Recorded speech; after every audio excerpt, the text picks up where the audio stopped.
Hello there, my name is Skywalker, and welcome to the PanicCast. Here with me today is Face, Hello. Super, Yo! and Wizards. Hello. We are now just around the corner from the next update, the Destiny April update, where in the last couple of podcasts we've talked about some of the various changes. The final stream that Bungie did was mostly aimed at the sandbox changes to the weapons and changing some of the subclasses. Now, the first thing that struck me, just as a quick observation, which is fulfilling a long wish of mine for Bungie patches, is a lot of their changes seem to be quite minimal in terms of percentages. They've not done any heavy-handed 50% changes, which is quite a nice touch. But we'll kind of talk about some of those particulars in a bit. Firstly, let's kind of touch on some of the subclass stuff. So, Super here is our resident warlock fanatic, and coincidentally is also you pretty much only play Stormcaller at the moment in Crucible, as far as I can tell. So why don't you, Super, you just kind of give us a couple of the major things that stood out to you with the warlocks, and is it going to kind of change the way you play Stormcaller? To be fair, no, because I'm well versed in all three of the subclasses. It's true. I can run the Sunsinger, the Voidwalker, and the Stormcaller. I've been practicing with the Stormcaller to kind of figure out different combinations, Sure. what works, what doesn't, and what could maximize my amount of kills in a Sure. given So instance. yeah, so I noticed when playing with you the other day. Stormcallers have. I know we played the other day that you were using the super very effectively. So the super has been a very effective part of it. So I guess the question being specifically for you is the changes to the super gonna put you off at all? The landfall not being able to destroy wards of dawn Yes. is unfortunate, but a much needed change. Yeah. Because I felt that It's a bit too powerful. a warlock shouldn't have two supers in one super, because that's essentially a mini fist of havoc. Okay. I can understand landfall killing someone if they're like directly over them, Sure. but you know, doing landfall and popping a bubble, that's kind of a little over the top. Yeah, that makes sense. Everything else, as far as the Stormcallers nerfs, it's taking away a little bit of time that you have to use it, and you consume more supers while holding down the trigger or button that you use to shoot lightning. Yeah. So And that makes a lot they've of sense. effectively kept people from just free roaming, zapping anything they run past. They essentially have to both time their super and place their super within an area where a lot of people congregate, and then you have the additional problems, which have been, by default, the Stormcaller is very slow unless you put on Ionic Blink, so you're Zapping all over the place. essentially a slow target and easy to kill. Yeah. Yeah. But most people have figured out how to maneuver with it by using Ionic Yeah. Blink. The problem will be, since the time is slower, plus, the time is shorter, you have to use Storm Trance, plus using Storm Trance actively consumes super energy on top of the Ionic Blink. It's going to greatly reduce the amount of time you have for the super. Yeah, which to be fair, it should do. We'll If see. you We'll choose to see. use the blink, it should take up stuff. If you choose to fire at that moment, it should take up energy. It should be a tactical use of it. Yeah, I think the thing is that if you have on Ionic Blink, you're going to use up a lot of energy, and if someone isn't proc for the extended duration, Yeah. Storm Trance won't have a very effective use in a mid to long range combat. The Okay. preferable thing would be for any Stormcaller, when you're using it, your super wants to be close to medium range at all times. You don't want to have to chase someone around the No. map. One, No. because you become an open target. 2, you lose a lot of super Lose a energy, lot of and that energy. can be potential kills. Yeah, and one of the So things I you mentioned on want the to stream, be able to. yeah, so one of the things I mentioned on the stream, wasn't it, is the fact that people weren't tactically choosing when to start their super. Like when you get a Nova Bomb, you wait for it, don't you? You wait till you get, as you said, a bunch of congregated people, and then you use it. Whereas people would see they have a Stormcaller and then just go, it's great, let's go from here. And there's been several times, you'll get killed by someone, by that super, respawn at the other end of the map, and then be killed by them again.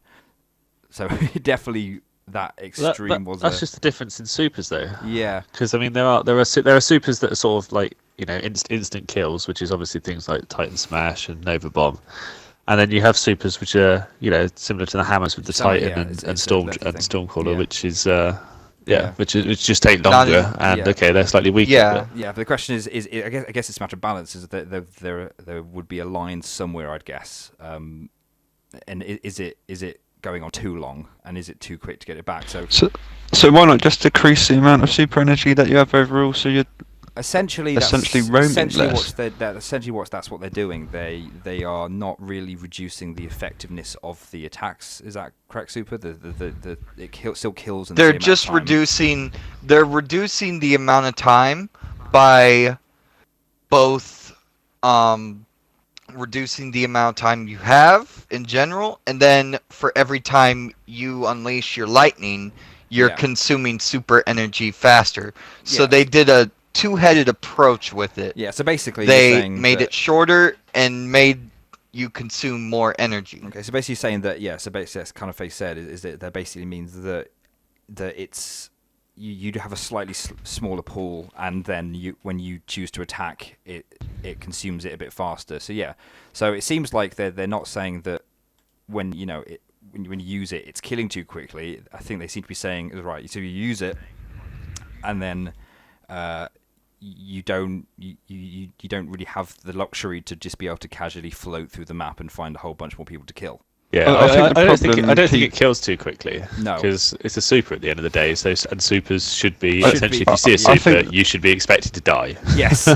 what the main problem with it is, I think with Storm Trance and to some point what the Sunbreakers used to be, is it's too easy for people to get to the maximum amount of kills that you can get to with a super. So if you've got a Nova Bomb and you can take out an entire team of 6 people, if you did that every single time, people would cry out for the Nova Bomb to be nerfed.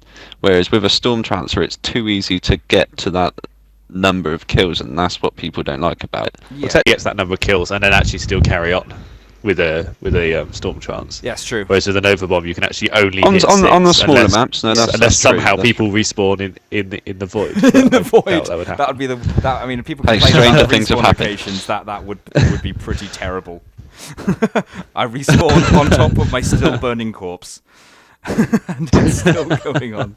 Yeah. So I mean, that's very, very valid points. I think it is a super that you get to travel rounds a little bit. I think one of the other changes that came about was that they tweaked the Void Walker a bit, on the subject of Nova Bombs. So their energy draining and abilities have been increased a bit. So you get more grenade energies and melee energies from using those abilities. I was a little bit expecting an increase in Nova Bomb blast radius. Now that's amazing. I don't know if that sounds controversial to anyone. It might do, because it's. I don't know. I don't play Warlock, so you're missing out. No, I feel if you come up against a Warlock and you're obviously not in a very small room, like you've got a good area to maneuver, you can get around and avoid it quite easily. Well, within reason, but it's not a challenge. I guess it's more just the point that I mean, of course, I'm talking about the existing experience of the Crucible at the moment, and not post-patch, obviously, because we haven't played it yet. But I guess they're reducing the problem a bit by making the Stormcaller, less, lasting a less amount of time. But it's when you essentially use a Nova Bomb, and there's quite a lot of people close together, and you get a couple of them, and it's like, if I had this other super, they would easily be dead by now. To be honest, it seems to be a bit more on a PV. I think the Nova Bomb seems way less effective on a PVE compared to the Stormcaller. Oh yeah, Nova Bomb Yeah. should be wiping people out. That should be Yeah. like a sort of a be-all and end-all yeah. kind of attack. I don't necessarily know about Crucible, but I think Mostly an end-all. Yeah, that's what you want. Yeah, an end-all attack. I mean, we were playing a raid the other day, and I was playing Titan Striker, and I supered. It wasn't even an end level raid. It wasn't the current one. It was Crota's End, and I used a Fist of Havoc on a Yellow Bar Knight, and it didn't even kill him. And it's like, well, if I'd used hammers or any other longer one, I could have killed him with a few hits and still had energy to go off. So it kind of feels a bit. Well, that's it. It's essentially, Fist of Havoc should essentially wipe out everything in its radius. Yeah. Within reason, with the exceptions of ultras. So that would be great. You don't want to walk sort of in, oh, hey, Titan smash on Oryx's head. Yeah. Though actually- I would allow an exception for Omnidog. actually- Omnidog can die immediately every single time. I think we've had it. Go ahead, Super. That actually segues into a pretty decent topic, the Sunsingers, in terms of what they do. Yes. The Sunsingers got nerfed Boo. I in don't care how certain reasonable it ways. is. Our Boo. flame shields are getting reduced a bit. They're not gonna proc as much, and that Radiance's duration when you use Fireborn isn't going to last as long, so you won't get as many grenades. But the big thing that broke Reddit, broke Bungie forums, broke everything, they didn't nerf the Firebolts, which Actually, it's fair the enough. developer even Think about said, Yeah. he said the Sunsinger is built around his grenades and melees. Yeah. And his that dots. is effectively his super. DOT, It that is is his grenade. that is the build, and he basically said, okay, if we rework this section of the subclass, we don't know what's going to happen. Yeah. Me personally, this is where I've always had my negative opinion on Bungie is ever since they started catering more to the PvP audience, the PvE audience has had to adjust a lot. Yeah, and I was going to bring up that. And why can't there be a my set of problem- rules for one and a set of Yeah. rules for another? There are now It's things like on Thorn now. Yeah. For example, in the new update, they're changing Thorn so Yeah. that it ticks 4 times instead of 6 times, but only in PvP. Yeah, so So they are Yeah, that's changing it ridiculous. slightly. It's like one. Yeah. So to give an example, just as Super is saying, there are some games where the single play or the PvE and the PvP experience is massively segregated, and that can also using a lot of extreme cases, that can be quite jarring as you go from one to the other and it feels massively different. And what they said on the stream is that their goal is that you have your Guardian with your weapons and everything, and you take them from one mode to another, and it feels like you're playing the same thing. So massive differences in the way weapons behave over time, huge differences would break that illusion. And to be fair, that's something I've always liked about Destiny. Is whatever mode you go in, it is your Guardian and it behaves the same. That said, I think they, in trying to preserve that, they could allow themselves to go further. I mean, as you guys pointed out, Thorn is one case where is the difference. I think shotguns do like 80%, 70% more damage against non-Guardian enemies. I can't know because they buffed it and then nerfed it slightly. But yeah, I think there should be some differences. I don't know. Would it bother anyone massively if there were those kind of differences? If The fundamental mechanics. Well, I don't like the whole the fact that the flame shield now won't proc every single time. Is that true? It's going to be like Is that less just often. not So proc every single time, or does it just take longer to charge? The get- guy was quoted as saying it. the triggers flame shield less talent triggers less frequently. frequently, Because it used to be incredibly reliable. and it's well that's the thing. should Like, always proc in- if you're punching somebody and you have your melee. Yeah, Yeah, I was because about to say. that's the melee. It's a melee trigger. Like, and especially in PVE, I feel that is that there's times when having known I've got a flame shield has saved my life, and Oh, obviously it will all do the that time. in Yeah. PvP.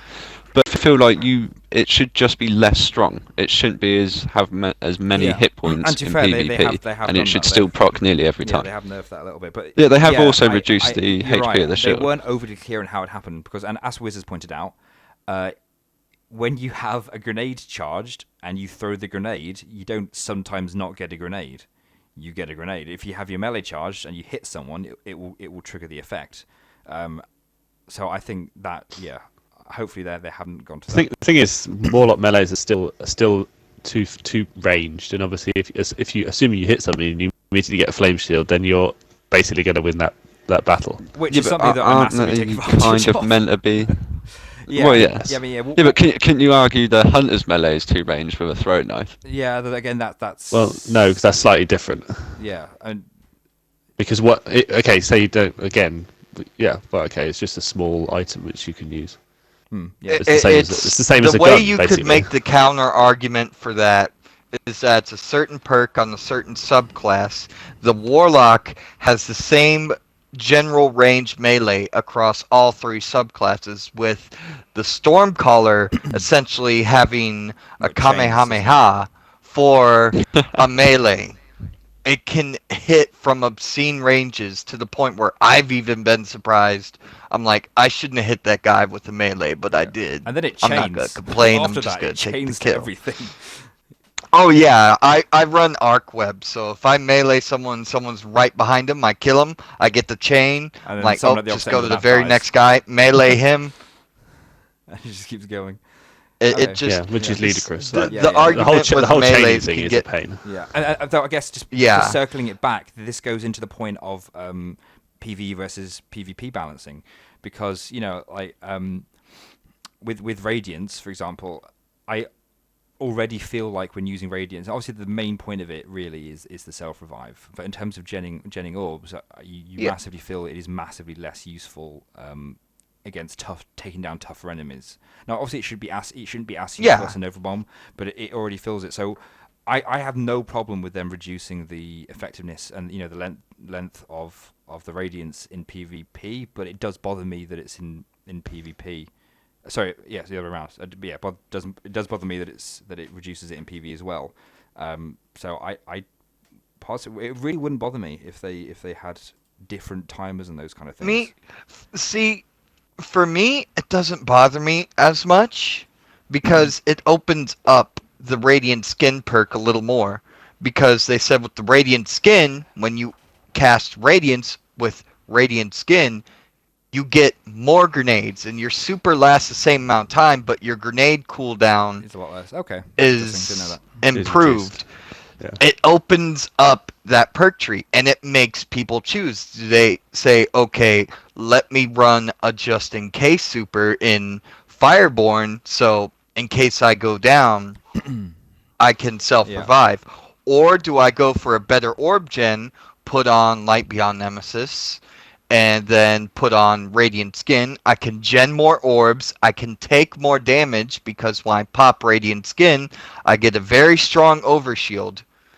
And Yeah. it opens it up from a PvE perspective. From Yeah. PvP, I'd say yes and no on Radiant Skin. I still say Fireborn's pretty decent. And to be fair, For in PvP, trials, but you wouldn't.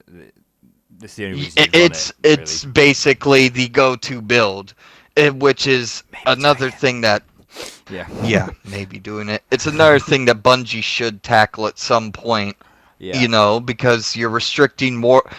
Any warlock can go into the trials and you can run with any build, but the go-to build, like if you've never been or aren't that skilled, the go-to build is Radiant. the self-res because build. it gives you the self-res because it just gives you so much leeway. When you self-res is essentially like having 6 players on your team instead of 3.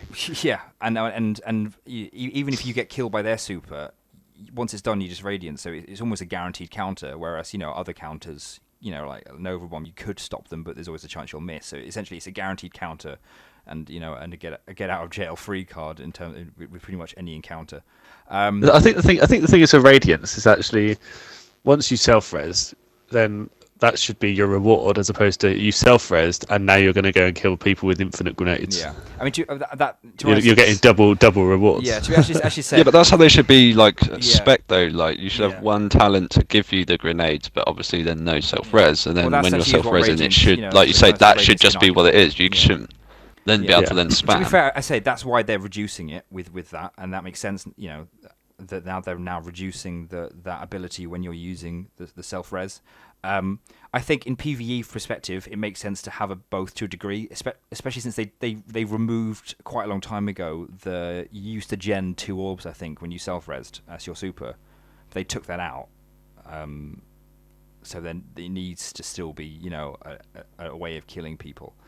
But yeah, to be fair, kind of super, you can't almost answer my own question really with why they're doing it. Seeing us just saying, why would they do that in PvE? But then you said, oh yeah, it's because they want people to use Radiant Skin. And then I remembered that last time I ever thought about Radiant Skin, I was like, I'm not using that. I want a self-res.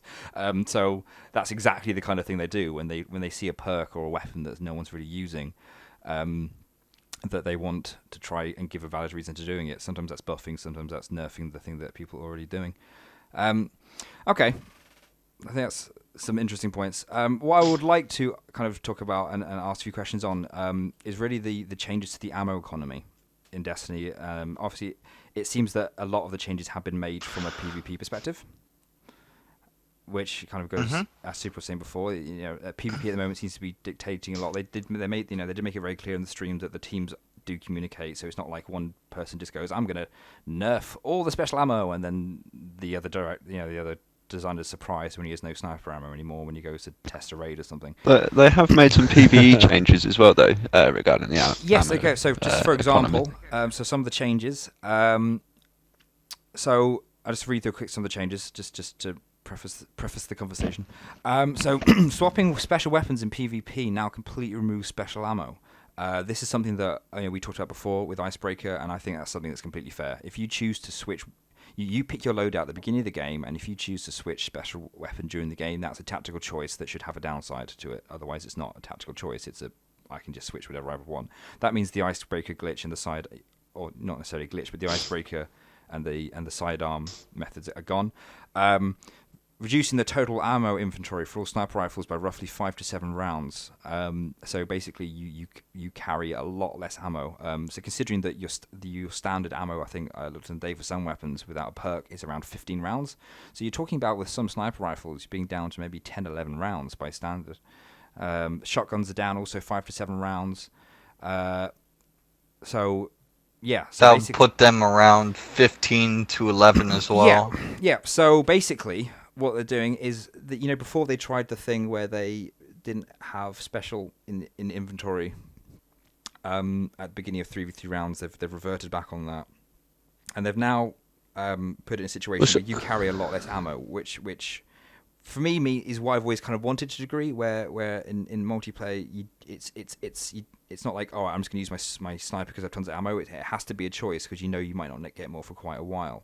I mean, do you think that's a big enough change in terms of special ammo? Because at the moment, special weapons do dominate. I would say that is a big enough change because of how they've set the spawn time. So like 3 minutes into a match is quite a long time. I mean, that makes like trials or like a skirmish or something like that's round 3, round 2 even. So you're effectively almost having special rounds, especially with the snipers getting dropped on the way they are. You're going to have a lot less ammo to sort of play with, and it's going to make people fight for special ammo. In general gameplay, I don't think it's going to make a vast amount of difference, but obviously it will stop like the weapon swapping as much, so you are a bit more committed to a loadout. Yeah. If you decide to change to a shotgun halfway through, if you're playing as a sniper, you're going to have to time it with an ammo drop essentially. Yeah, sure.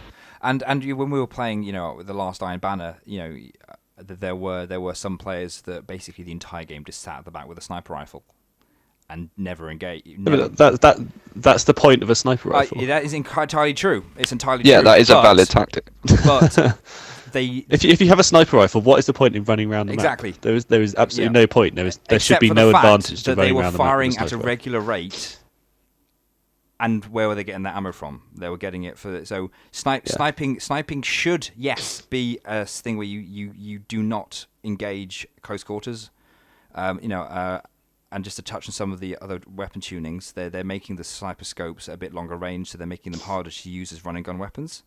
Yeah, I think a lot of the sniper changes are aimed at the higher end community, people that are able to snapshot with the guns and use them at mid to an end at range. Sure. I think the main thing is that with a game like Destiny, it works in a game like Battlefield where there's a lot of mechanics to the bullet drop and stuff like that with sniping and then maps. But with a game like Destiny, similar to Halo, a situation where a sniper can sit at the side of the map, which is how snipers are supposed to work, but essentially have unlimited ammo and can just sit there firing steadily and never ever have to engage. I don't think that works.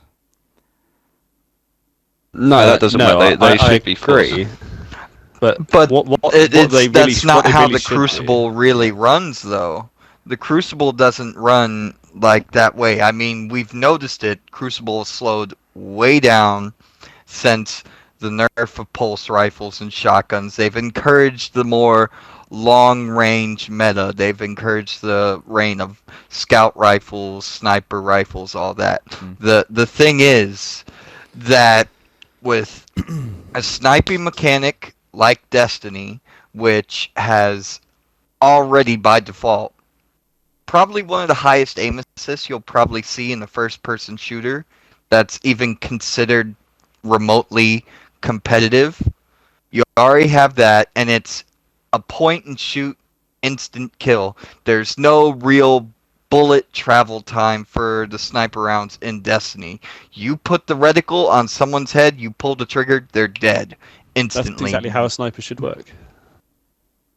To an extent, yes, but also to an extent, yeah, but if no. you're talking vast distances, like if you take like the earlier maps of Destiny, the real maps, if you're sniping across that, it should have some travel time. If you're doing that sort of distance, and it was still doing the same thing that was doing in close range. And because some of the other things are it's because Destiny uses hit scanning instead of bullet trajectories. The difference being is that with a bullet trajectory system, when you fire the gun, it calculates the bullet, whereas a hit scan, when you pull the trigger, it just simply asks there's a target in front of you, and if it's a yes, it generates the hit. Carry on. Just for anyone that isn't aware of how the two different systems work, they are the main differences. Okay. Yeah. The other thing is there are other factors that kind of bother me about sniping. I'm not the best sniper, but I've seen other games, and then I look at Destiny's, and I'm like, okay, this is like the easiest thing if you want to learn how to snipe. There's no real sway. The snipers stay somewhat relatively stable when you're under fire, as compared to other games where it would either take you out of scope or completely shake your reticle to the point where you're not getting a shot. I've seen people that get hit by the multi-tool that, as of right now, that has high caliber rounds as a secret perk, and they still pull off a headshot while they're getting headshot multiple times by the multi-tool. Yeah, I've seen that. It has amazed me. I'm like, there's nothing you can tell me outside of pure luck for that shot to go off. There's not a person you can tell me, oh, I practiced doing this. I know how to do this inside now. I'm like, no, dude. Yeah. No. Yeah. That's not a thing. Either that, or there's a lot of people getting very lucky. Okay, so yeah. So Wizards, obviously, you would kind of. It sounds like you kind of agree with the general point of people being able to sit at the edge and use sniper rifles, but sit there with a weapon that is incredibly deadly, but essentially have an unlimited ammo pool is a bit overpowered. But the issue that Destiny. Yeah. So what's your kind of general take on the whole thing? I say the issue that I agree that sniping to an extent is broken in Destiny, but the issue Destiny has is not with the sniping itself; it's with the maps. Sure. Because the maps, there's a couple of maps where there's huge long-range things, but I mean, you take things like Anomaly, and there is nowhere in there where you can basically sit as a sniper and camp a spot. What should really happen is that essentially you should probably have maybe 3 or 4 rounds. Every time you take a shot, the sniper should go flying off into the distance. with its recoil, and then you won't be able to just double tap people. You should just if you miss a headshot, well, that's tough shit, really. Yeah. Yeah, there should be a There should be not punishment, a consequence for using a one-hit kill weapon. There with shotguns, there's a trade-off. You gotta get in close to get the kill. The problem is if someone can see you from far away, they can cut you down. Fusion rifles take a lot of predicting where your opponent's going to be.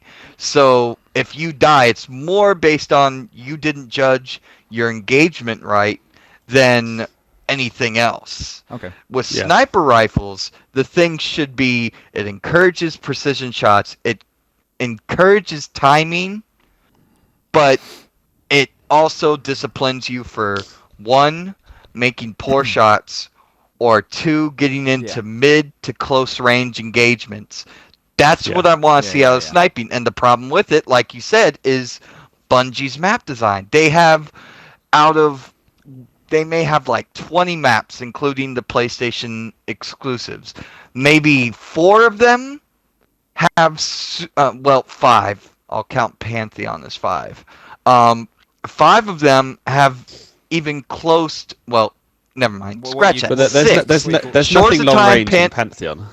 Not massively. Well, there's the 2 hallways, corridors in Pantheon. That's what you've got. Yeah, but I mean, you can't sort of hunker down there and expect to be sort of semi-protected by the environment, because you can still get flanked fairly easily. It's a sniping lane. It's a decent sniping lane. That's all I mean. Okay. It has decent sniping lanes. Whereas if you can short time, same thing. And base, as you said, Sky Shock or maps like that. Whereas it has room for almost all playstyles. Yeah. Okay. Someone can run scout rifle and shotgun, stand the same chance as someone running last word and a sniper rifle. That's the good thing with the big maps. So as I say, take the Halo maps, for example. I mean, okay, there's not a huge number of them, but you can basically go and find a tiny little corner of the map and just sit there and just look over the whole sort of terrain and say, oh, there's a guy that's running across and he's about to go and engage one of my teammates. I'll just try and take him out. And of course, you take the shot, and then by the time you've managed to get the sniper back down and aiming again, then he's probably already gone. Which basically, if you miss, which basically brings up how it should ideally be. If you're shooting at long range, at extreme range, the balancing of it is that if you pull off a headshot, you get the kill. If you hit the body shot, the person has fair chance to get into cover. If you're daring to use it as a close quarters tool, you just better be really, really good.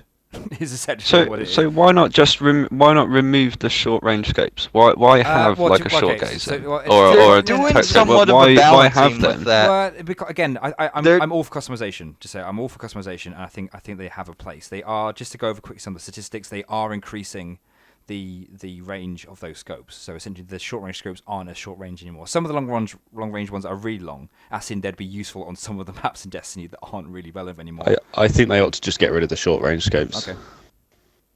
My thing is though, right? If you imagine, do you reckon the why not give the short range scopes is dictated to assault by rifles? the fact map design or pulse rifles or something like that? Well, do you imagine that the map design is dictated at all by the fact that we are still using the last gen systems? Because you think of Halo's map design. Okay, well, actually, no. To be fair, Halo's map design's always been quite big anyway, even on older gen. To be fair, it's not quite as simple as big, small. For example, Halo 4 was running on the 360 at a point when they were incredibly good at optimizing it, whereas Halo 1 released fairly early into the original Xbox lifecycle, and yet Halo 1 had larger environments. In a lot of the single player, so I was going to say you just have to look at like Valhalla or something. Yeah, exactly. Which is an absolutely fantastic map. It is a very good map and very good. It's a good sight. What's good about that map is that there's some fantastic sight lines, and yet if you're smart, you can weave through the map and get in close without being seen, which is very good. But why are all of Destiny's ones basically indoors somewhere? Yeah, in very tight corridors. Yeah, there's very few that are actually. Yeah, that brings up another thing. But it doesn't have those. Yeah, that brings up another thing about map design, the difference between Destiny and Halo. With Halo, a lot of their map design was, if you were playing long range and you know what's going on, or from any range, you could predict where someone was going to go because most of the map said, okay, if they go here, their next stop is probably here or here. With Destiny, there's so many different corridors, so many different angles, it takes out somewhat that part of predictability. Halo was, okay, he's going here up to Blue Tower, so he has to go to Blue Hallway. If he comes back down to Blue Stairway, I can snipe him there. But he just came from there. He doesn't know I'm here, so there's no reason for him to retreat. Therefore, he's going to Blue Tunnel. So I'll snipe him there. Yeah. And then, bam, there it is. Yeah. Yeah, and I think say with those kind of things, there were a lot of those kind of maps in Halo, and the thing is that Halo had the variety. So I have no problem with those maps existing in Destiny. You know, the small quarter maps. You know, and I think certain maps will always be designed for certain game modes. For 3, you don't really want to be playing 3v3 on Skyshock. So they need those small maps. But the problem is at the moment their entire thing seems to be catering towards one style of play, as opposed to given that variety. I say the other couple of changes is they are incorrect. They are one of the things they're doing to prevent that run and gun kind of mindset is they are increasing the recoil and enough that it wouldn't make. They say that it's not making a huge difference in PvE, but on terms of getting a shot on another Guardian is quite hard. They're also adding two game frames to the zoom time for sniper handling. Basically means that if you see a moving target and you want a quick scope, it's enough. Yeah, it's enough that it's not completely changing the feel of it, but it's enough. Yeah. But it makes. To be fair, quick scoping should never ever be a thing. I mean, you imagine sniping in real life. You're never ever going to snipe somebody with a quick scope in real life. Yeah. Whereas just imagine that some guy running around like that. That's just asking for trouble. Yeah, I mean, but so really, quick scoping cheeky should actually be completely everywhere. removed, if anything, the ability to. Yeah. And I agree for that. But the problem is, if you do that, then nobody will ever use a sniper because you'll never be able to sort of zoom in with it. So so I say it is a balance to it. I mean, I think to a degree that run and gun aspect, while still wanting to hit a range, I think there should be certain scout rifles that fill that void. If you, I've completely forgot the name of it, but it was the Iron Banner scout rifle. You know, the one that basically the Call of Vances. Yeah, that thing is almost a sniper rifle. You know, I've beaten snipers with that. Right? It's a high impact, low rate of fire. It is a 3-shot headshot. It's in the same archetype as the Cocytus, which is the one that I prefer over the Iron Banner Scout, simply because it's Omelon. I like the feel a little bit more of Omelon weapons. Those archetypes I feel are in the right place, and they would be a perfect deterrent now to sniping with the nerf coming to meta with its high caliber rounds being taken out of the picture, and plus the stability nerf to sniper rifles. I think that opens the door for the high impact, low rate of fire sniper rifles. However, it's also gonna make these people that use these low rate of fire high impact sniper rifles, not sniper rifles, scout rifles, they're going to have to somewhat adjust their playstyle. It's going to switch people in their special. They're going to have to run with either a fusion rifle, sidearm, or shotgun. With fusion rifles getting a stability buff that tightens the spread of their bolts, thus making your range and stability more dependent on what you do with the fusion rifle. I think we'll see a somewhat return of a fusion rifle meta, but the special ammo nerf in PvP should help counterbalance that. Stop people being just a thing to watch out for. It will give a good run for shotguns money. Shotguns are probably gonna be somewhat out the door this upcoming meta. I hope so. I think shotguns are gonna kind of disappear. Yeah, shotguns should kind of just fall into not complete oblivion, but they're going to fall into a place they haven't been in a while. They should be a situational Sidearms weapon. are They should come be a up situational even weapon, more. which they're not. They should be a situational weapon. Is what they should fall into. I suppose And- the argument is all the special weapons should be situational, Yes. like sniper, long range, Yeah, but- fusion rifle, mid range, Then shotguns, that would very lead close into range. an endless loop argument right there. Yeah, but that- then it comes down to playstyle. Like, Yeah. if you want to set yourself up to be like mid to short range or long range and like short range, by your primary choice, that should be more of a meta that we should be endorsing.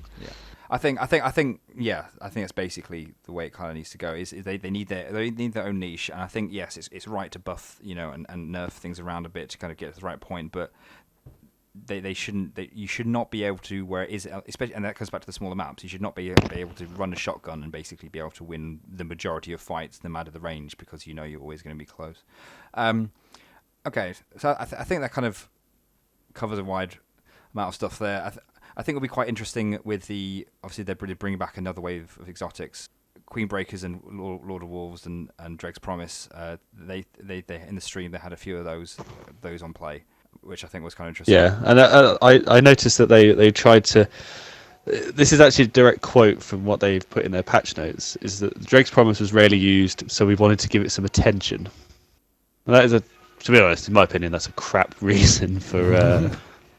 I think it's more along the lines of we designed an exotic that even we admit is utterly shit.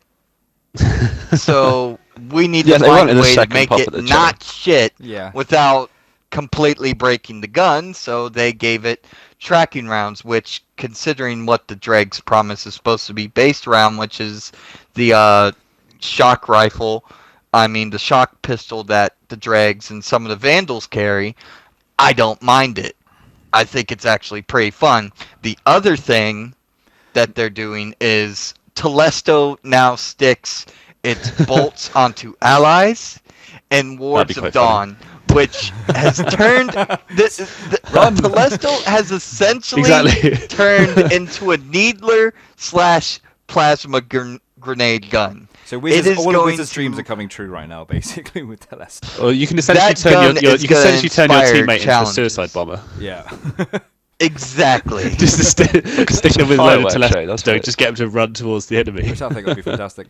I think the Dreg's Promise tracking will be very interesting, and it's very hard to say whether or not it's too powerful or not powerful enough without playing it. Yeah, I did notice. the good thing is I was gonna they'll say, probably it's- nerf it within 2 or 3 days if it's No, I think on the overpowered Dreg's as hell. Promise, like they've actually made the things do slightly less damage, and you've got slightly Yeah. more rounds, Well, so you literally just have to be hammering the Well, trigger. I was going like to say, it is just I was noticing in the empty. stream that literally after about 2 or 3 kills, he was almost completely out of ammo. So it seems to be very effective, but it doesn't seem that you can essentially use it as a primary and run around and destroy everything, which again just feeds back into the whole thing of that it's supposed to be situational and not that you basically run around with your Your sidearm shotgun and, or yeah, fusion destroy rifle everything. or sniper out Yeah. and just get all the kills. Yeah, pretty much. So basically, there's quite a lot of changes. I will be interested to see how it kind of affects specific modes like trials, but how the general feel of PvP, because I love the gunplay of Destiny, and I've long wanted the Crucible to be something that is fun and doesn't make you want to destroy rage everything around you. So yeah, I'll be very looking forward to Weep. Well, Yes. we all know someone that'll rage regardless. Well, we you know shall what? not mention his Everyone- name, but everyone we know knows. who you are. Everyone knows of someone. So yeah, I think that pretty much wraps us up today. I'd like to thank everyone for listening. If you have any comments, on the balances or anything you agree or disagree with, pop it in a comment. We'd love to hear about it. Yeah, thank you for watching and see you next time. Goodbye. Bye-bye. Love you. Skip.